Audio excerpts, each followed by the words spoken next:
Olá, pessoal do sexto ano. Eu sou o professor Peterson e, como vocês já sabem, hoje nós temos educação física, ok? Para começar, vamos dar oi para a Elisângela. Tudo bem, Elisângela? Legal. A Elisângela ela vai nos ajudar nessa aula fazendo a interpretação em Libras. Ainda não podemos esquecer, lembrar vocês, se você não está acessando a internet, está assistindo essa aula somente pela TV, você deve entrar em contato com a sua escola e verificar na sua escola como que você fará com as atividades impressas. E você pode também copiar os exercícios da aula aí no seu caderno e até levar lá na sua escola, tá? Mas se você tem acesso pela internet e está usando o Google Classroom, não esqueça da atividade obrigatória. É o primeiro link que aparece quando você abre a nossa aula. Você deve clicar ali, responder essa atividade e com isso você estará garantindo a sua frequência nessa aula, ok? Uma última sugestão, uma última orientação que eu dou, procure fazer as atividades no mesmo dia. Assim você não fica acumulando trabalho para depois, você já se livra disso. Vamos para a nossa aula então? Vamos começar dando uma relembrada no que a gente tratou na aula passada. Na aula passada, nós falamos sobre os malabares, os malabaristas. Lembra que até nós aprendemos a fazer aquele movimento com as bolinhas, né? Você treinou aí na sua casa? Já está conseguindo? Se está conseguindo, faça um vídeo e mande lá para o seu professor, tá? Vamos então lembrar o que nós vimos lá? O malabarismo pode ser definido como a arte de manipular, lançar e equilibrar objetos com agilidade e precisão, né?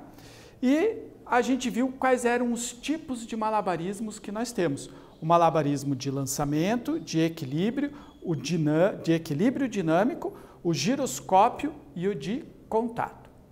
Hoje a gente vai continuar tratando dessa unidade circense, né? Dessas artes circenses. Então hoje nós vamos falar do contorcionismo. O que é contorcionismo? Contorcionismo ou contorção é a forma de acrobacia que envolve flexões e torções do corpo humano. Quando a gente fala de torção, normalmente a gente lembra do parafuso, né? Quando a gente quer apertar um parafuso, a gente torce esse parafuso para ele apertar. Então, aqui nós vamos falar de torções do nosso corpo.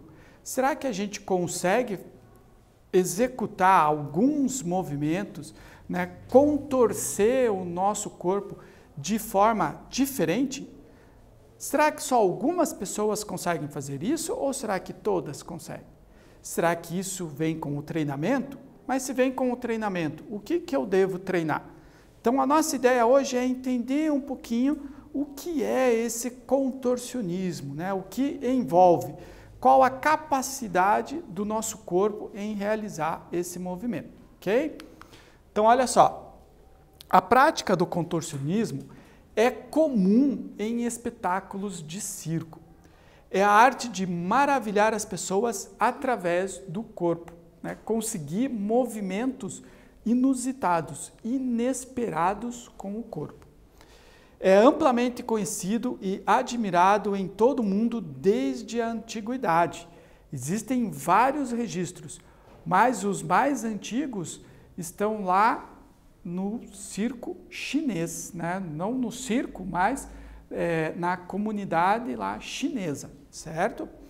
A base desta arte está na capacidade de flexionar as articulações de modo incomum, ou seja, muito mais do que uma pessoa possa flexionar. Primeiro vamos entender aí um pouquinho o que é a articulação. O nosso corpo ele é repleto de articulações. Então, por exemplo, aqui no meu pulso eu tenho uma articulação. No meu cotovelo eu tenho outra articulação. Nos meus dedos eu tenho 3 articulações em cada dedo. Então, sempre que nós unimos 2 ossos no nosso corpo, nós temos ali uma articulação. Então, o seu corpo ele é formado de articulações, tá? As uniões entre os ossos são as suas articulações.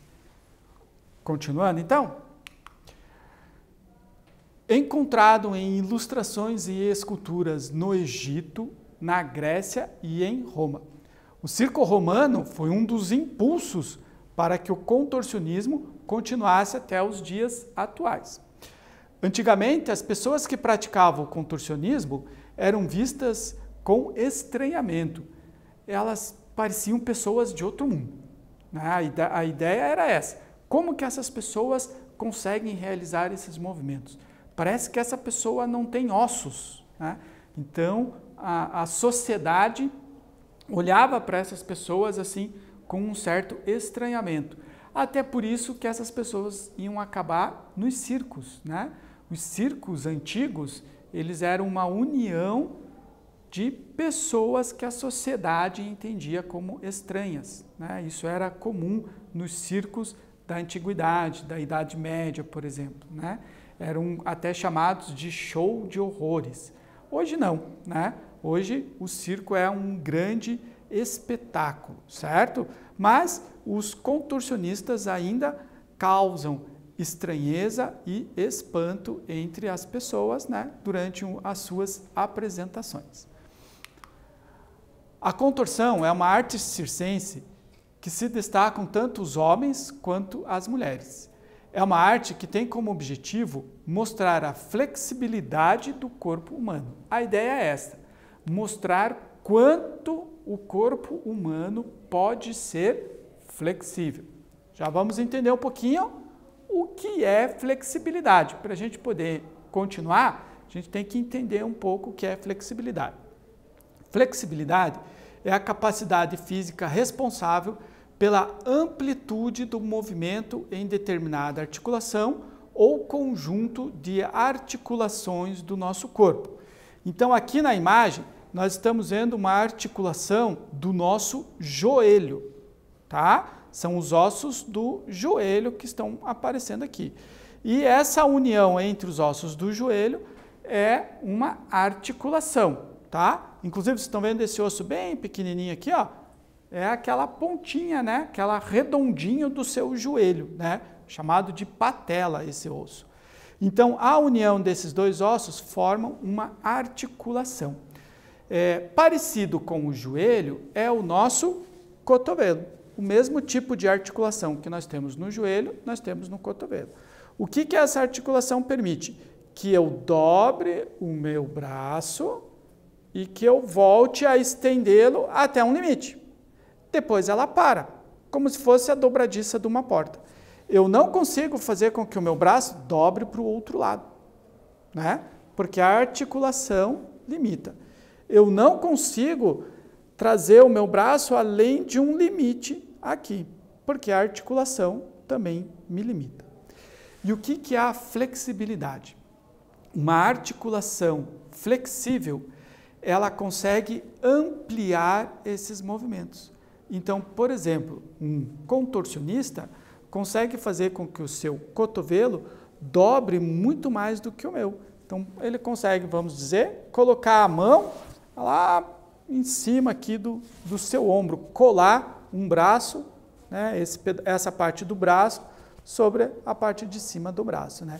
Então, nos contorcionistas, essas articulações elas conseguem fazer movimentos muito mais amplos do que nós conseguimos fazer. Então, isso aumenta a flexibilidade do corpo deles.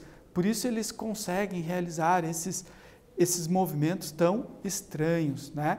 Então, é por conta dessa flexibilidade, desse aumento da amplitude de movimento das articulações dos corpos dos contorcionistas, certo? Então, não é nenhuma mágica, eles têm ossos, assim como nós, né? São igual a nós, mas eles têm uma capacidade, uma flexibilidade nas articulações muito maior do que a nossa, tá? A flexibilidade é essencial para a nossa vida. Desenvolver a flexibilidade é uma necessidade básica para qualquer movimento do dia a dia. mesmo aqueles que requerem um mínimo de mobilidade do seu corpo, como abaixar para amarrar o tênis, pegar coisas no alto, lavar os cabelos, pegar algo no chão ou para praticar qualquer modalidade esportiva. Você já tentou amarrar o seu sapato sem dobrar o seu joelho? Se você consegue amarrar o seu sapato sem dobrar o seu joelho, você é uma pessoa flexível. Mas se você precisa dar uma dobradinha no joelho, então você tem pouca flexibilidade. Os atletas em algumas modalidades esportivas são muito flexíveis, né? Se a gente olhar na nossa imagem lá, ó, nós estamos vendo uma ginasta. Então, os ginastas, os praticantes de ginástica, eles têm um corpo também extremamente flexível, tá? Os contorcionistas, novamente, eles vão além dessa flexibilidade, né? O corpo deles é extremamente flexível. Mas nós, pobres mortais, simples cidadãos, também devemos cuidar um pouquinho da nossa flexibilidade, né? Se você tem dificuldade, por exemplo, para alcançar a ponta dos pés, sente aquele ardido na perna atrás, você precisa treinar um pouco mais de flexibilidade, fazer alguns exercícios para melhorar. Ser flexível é bom, ajuda no nosso dia a dia, nas nossas tarefas. Benefícios agora de ter uma boa flexibilidade, né? Então a gente viu que a flexibilidade é grande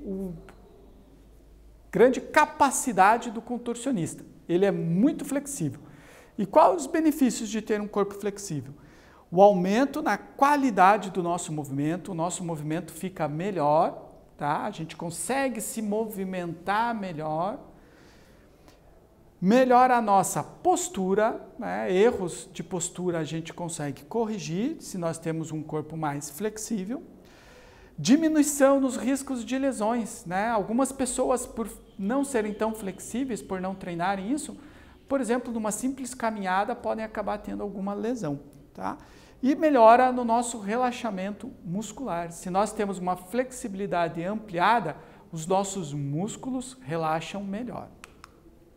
Exercício 1 agora. Vamos então começar a pensar um pouquinho, né? Vocês já ouviram bastante, agora vocês vão tentar pensar um pouquinho. Então, qual a capacidade física responsável pela amplitude do movimento nas articulações? Essa capacidade que é tão desenvolvida nos contorcionistas, né? É o equilíbrio? É a coordenação? É a flexibilidade ou é a resistência? Então, vou deixar um tempo agora para vocês pensarem um pouquinho. Daqui a alguns minutos nós voltamos.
Continuamos então? Você conseguiu identificar? Lembrou dessa capacidade tão importante para nós e tão importante para os contorcionistas, né?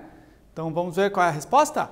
A flexibilidade, né? A capacidade física responsável pela amplitude do movimento das nossas articulações é a flexibilidade. Continuando então, vamos falar agora de alguns movimentos básicos que os contorcionistas fazem, claro que numa amplitude muito maior do que nós, mas que você pode até começar a treinar aí na sua casa. Então o primeiro é a contorção frontal. É o exercício que o artista realiza flexionando o tronco sobre as pernas estendidas, ou mesmo colocando as duas pernas atrás do pescoço. Dá uma olhada aqui nessa imagem, ó, né? Então uma moça aqui que consegue flexionar o tronco todo sobre as pernas estendidas e encosta a testa lá na perna, né? Lá na sua canela.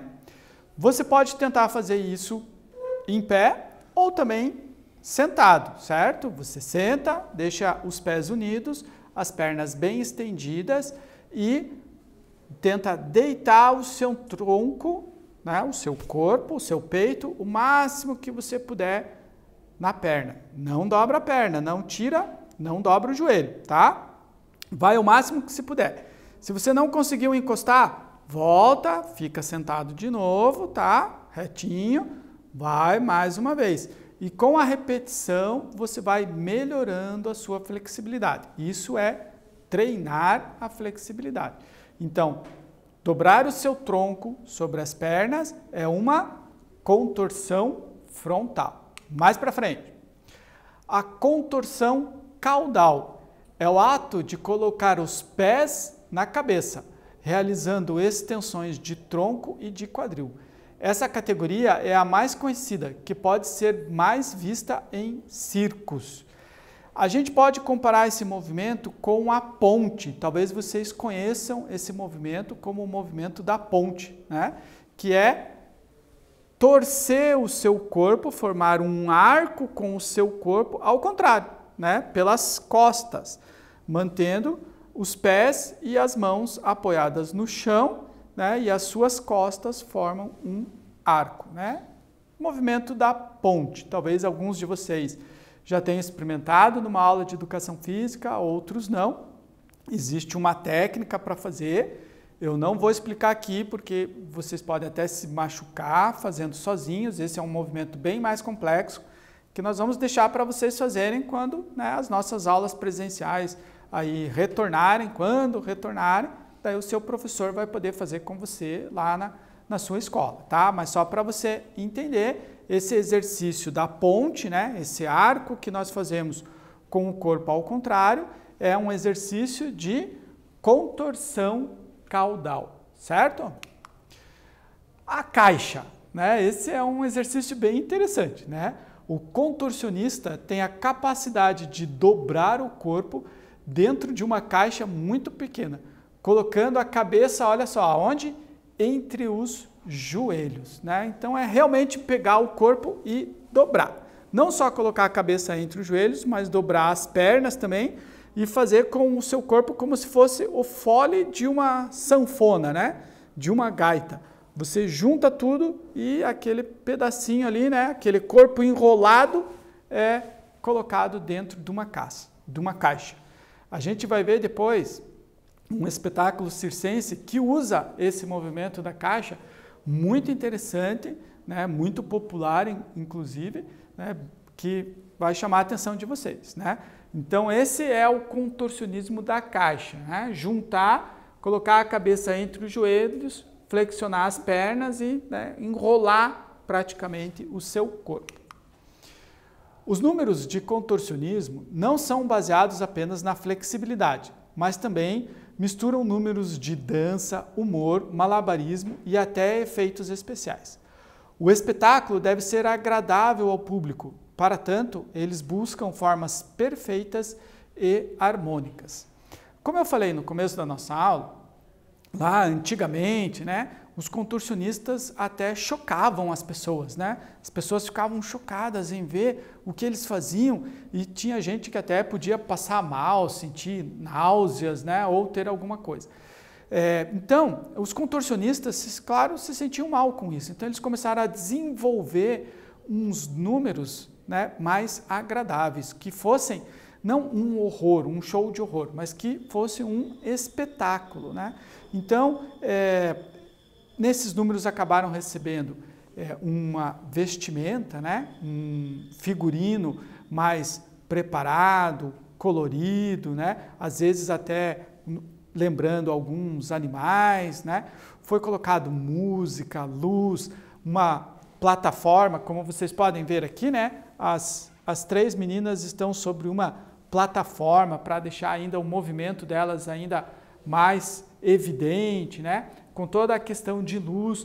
Então foi feito se desenvolveu uma técnica de realmente transformar aquela arte com o corpo num espetáculo, né? Que em vez de causar horror às pessoas, cause algo bom, né? Cause o espanto, né? E não o horror. Nosso segundo exercício de hoje, então. O movimento da imagem é um contorcionismo de que tipo? Então, nós vimos, né, alguns tipos de contorcionismo. Agora vocês vão dar uma olhada aqui na imagem do nosso exercício e tentar identificar. Então, você vai olhar bem a imagem que nós temos aqui, né, no nosso slide e vai tentar identificar se trata-se de uma torção frontal, de uma torção caudal, de uma caixa ou de um movimento carpado, né? Esse movimento a gente não chegou a ver, mas ele faz parte lá dos movimentos da ginástica, tá bom? Então, mais uma vez, vocês vão ter um tempinho e daqui uns minutos nós voltamos para corrigir.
E aí você conseguiu identificar qual é o movimento que está representado na imagem? Vamos corrigir então? Olha só, o movimento que ela está executando é a contorção caudal, né? Olha como ela estende o tronco, né? Faz uma flexão totalmente para trás e chega até a encostar a cabeça lá nos pés. Esse, então, faltou mudar o número, mas é o nosso exercício 3, tá bom? Peço desculpa para vocês que faltou ali alterar o número. Qual alternativa não traz um dos benefícios de um corpo flexível? Qual dessas alternativas não é benefício para quem tem um corpo flexível? Diminuição dos riscos de lesões, melhora da postura, melhora na força bruta, ou aumento na qualidade do movimento. Então, mais uma vez, vocês terão um tempinho aí para pensar, né? Se precisar, pode até fazer uma pesquisa e daqui uns minutinhos nós voltamos com a correção.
Conseguiu resolver?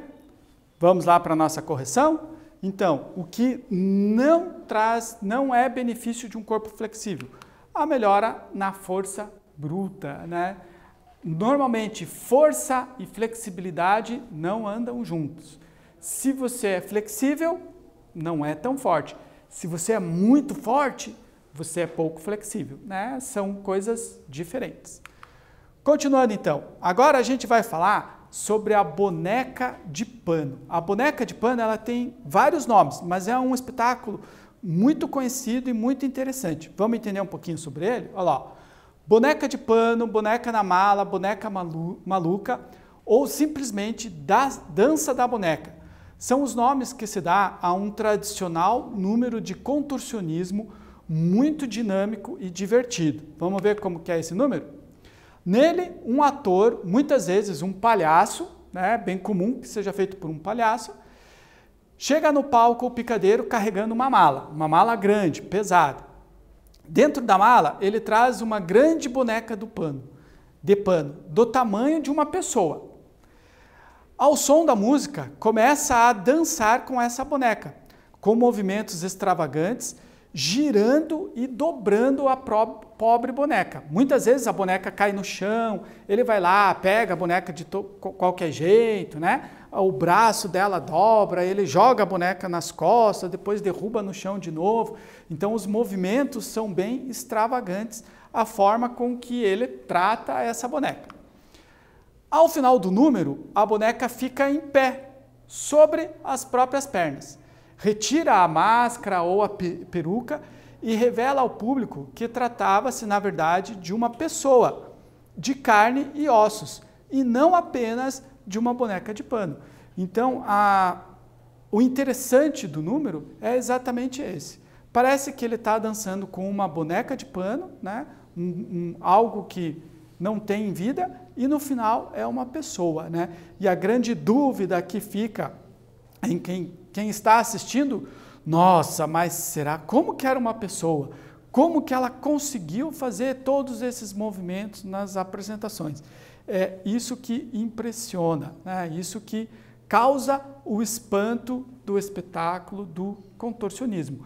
Um número muito dinâmico, né? Com música, com dança, mas que tem todos os movimentos de flexibilidade, de contorções do corpo.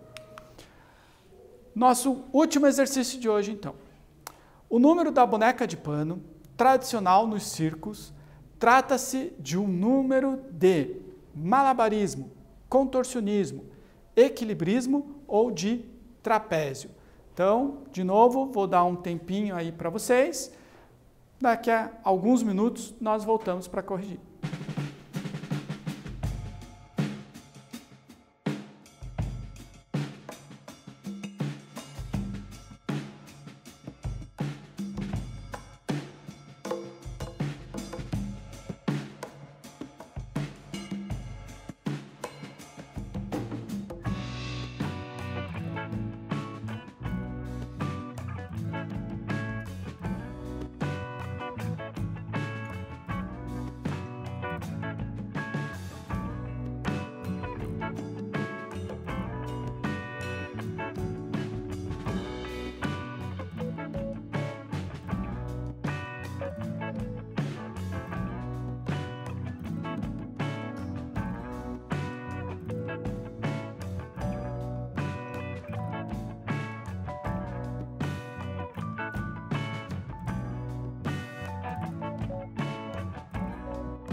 tenho certeza que você conseguiu identificar. Esse exercício está bem simples, né? Nós acabamos de falar desse número. Então, o número da boneca de pano é um número de contorcionismo, né? Apesar de ter toda a música e toda a parte do espetáculo, na essência ele é um número de contorcionismo. Revisando então, vamos lembrar um pouquinho no que nós vimos na nossa aula de hoje? Então, a gente aprendeu que o contorcionismo é a forma de acrobacia que envolve flexões e torções no corpo, né? As dobras, né? E as torções que o nosso corpo pode fazer. A capacidade física mais exigida de um contorcionista é a flexibilidade, né? Então, para ele poder fazer todos esses movimentos que ele consegue fazer, ele precisa ter um corpo extremamente flexível, né? Aquela coisa das articulações que a gente conversou na nossa aula. E a boneca de pano é um número de contorcionismo muito tradicional e divertido em vários circos, em vários shows aí ao longo, né, nesse nosso país e até fora do nosso país. Então, eu estou deixando aqui para vocês ainda duas sugestões, né? Uma dessas sugestões é um vídeo que mostra o número da boneca de pano, né? Então, se você ficou curioso para saber um pouco mais como é feito esse número, né? Uma apresentação, se você ainda não assistiu, procure aqui nesses links que eu deixei aqui para vocês, vocês vão encontrar ali um número desses da boneca de pano para assistir, ok? Nós ficamos por aqui hoje, nos vemos na próxima aula, fique bem e, se possível, fique em casa. Tchau, gente!